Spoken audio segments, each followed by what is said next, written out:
Representative Jim Jordan, he represents a district in Ohio that has auto manufacturing jobs in it. Now, despite that, he has been against bailing out the auto industry. Congressman, good to see you. Beyond bailing out the auto industry, what do you think about the White House heavy hand today? Well, I mean, think about it. I thought that's why we had stockholders and a board to make decisions about who runs companies. You don't want to, we should never start down this bailout road to begin with, and we certainly shouldn't have the President of the United States or the federal government telling companies who can run the company and who can't. And now this idea that we're going to have some car czar board, several car czars, deciding how the auto industry is going to get back on its feet is just ridiculous. If the big federal government plans and big federal government spending was going to get us out of this mess, we've been out of it a long time ago. So it's more of the same, and it's going to be more problems. I've been to the factories in our district, a Ford plant, a GM plant, the Honda plants, and one thing I know for certain is they know how to operate things there much better than the politicians and the bureaucrats here in Washington. That's what's wrong with this new, quote, plan that came out today, as you said. And Congressman, the thing is about GM, I know they've made mistakes. We've shown all the details of their mistakes here on Fox Business.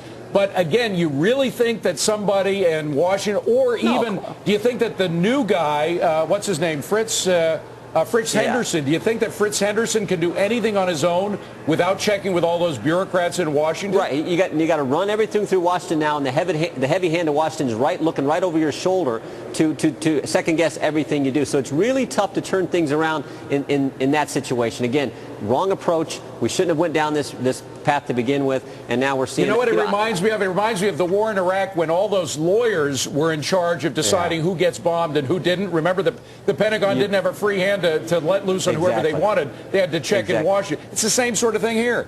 Well, I mean, think about this. And I've spoke to folks back home in our district this morning. With the exception of the military, tell me one thing the federal government does really well. Yeah, I mean, most people, when you say that, they kind of look at you and they kind of chuckle because they get the joke. This idea that we're going to have some board running the auto industry is crazy. We've seen what happened when we had the federal government get involved with AIG, when we've seen the federal government get involved with the whole TARP program. We've seen how effective that is. The last thing we need, particularly in Ohio, is the federal government telling us how to run businesses in our state. Congressman, we got to wrap it. I just got to put things together. We have the firing of the CEO, stepping over that line into the private sector. We have probably the shuffling of the board. We have the takeover. Geithner wants to take over any company, irregardless of whether they're taking TARP money or any other kind of money. We also have, of course, the retroactivity, that 90% tax on bonuses that we saw being passed by the Congress. Where does it all end? Where is government going to stop its power grab from the American people? Great point, David. The slippery slope is very steep and it's very slippery. And the American people are starting to figure out this attack on liberty, this attack on freedom, whether it's the high spending that's going to mortgage the future of future generations of Americans, whether it's the high taxes coming in this budget. Americans are sensing this and they're beginning to get outraged about it. That's why you're seeing these tea parties across the country. We had 5,000, think about this, David.